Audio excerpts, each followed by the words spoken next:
आगे आपको बता दें कि सुहेल देव भारतीय समाज पार्टी ने आगामी 2027 के उत्तर प्रदेश विधानसभा चुनाव की तैयारियों को तेज कर दिया है। लखनऊ में राष्ट्रीय अध्यक्ष ओम प्रकाश राजभर और प्रमुख महासचिव डॉक्टर अरविंद राजभर की अध्यक्षता में राष्ट्रीय परिषद की बैठक की गई। बैठक में पार्टी ने आगामी चुनाव के लिए 34 विधानसभा सीटों पर प्रभारी और सह प्रभारी नियुक्त किए। पार्टी के राष्ट्रीय महासचिव अरविंद राजभर ने कहा कि सुबह सपा पूरी तैयारी के साथ चुनाव में उतरेगी। देखिए, सुहेल देव भारतीय समाज पार्टी ने अपने राष्ट्रीय परिषद की बैठक करके आने वाले विधानसभा चुनाव 2027 के लिए 34 विधानसभा सीटों पर विधानसभा चुनाव प्रभारी और विधानसभा चुनाव सह प्रभारी की घोषणा की है।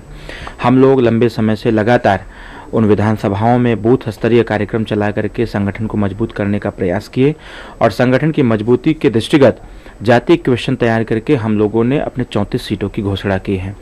इसी को आगे बढ़ाते हुए अभी दूसरी लिस्ट हमारी आनी बाकी है। 2-3 दिन के अंदर दूसरी लिस्ट भी आएगी, जिसमें हमने अपने विशेष तौर पर जिन जातियों पर हम लोगों ने काम किया, जिस वर्ग पर काम किया है और जिन जातियों की पहचान राजनीतिक स्तर पर नहीं की गई आज तक, ऐसे लोगों को भी हम लोगों ने विधानसभा चुनाव प्रभारी और विधानसभा चुनाव सह प्रभारी बनाने का काम किया है। ऐसी जातियों में 12 समाज की जातियाँ हैं, खंगार समाज की जातियाँ हैं, हमारे बंजारा समाज की जातियां हैं। ऐसे तमाम जातियां हैं जिनकी बहुलता होने के बावजूद उनका राजनीति में प्रतिनिधित्व नहीं हो पाया है। ऐसे कम्युनिटी को, ऐसे जातियों को हम लोगों ने आगे बढ़ाने का काम किया है।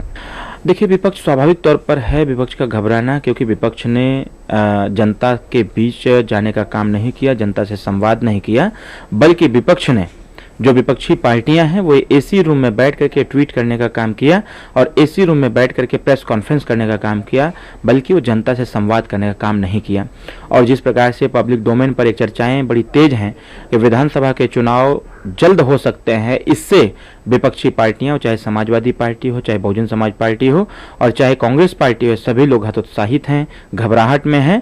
तो इनका घबराना लाजमी भी है और इनकी घबराहट इस बात का द्योतक भी है कि जिस प्रकार से दावा समाजवादी पार्टी करती है कि 2027 में फिर से अखिलेश यादव जी को मुख्यमंत्री बनाने का कार्य करेगी, यह दावा इनके फेलियर साबित हो रहे हैं, यह दावा इनके झूठे साबित हो रहे हैं। क्योंकि जिस प्रकार से एनडीए के साथ पीडीए मिल करके लगातार सरकार बनाने का काम कर रही है, फिर से एक बार, तीसरी बार एनडीए की प्रचंड बहुमत की सरकार पीडीए देने का कार्य करेगी।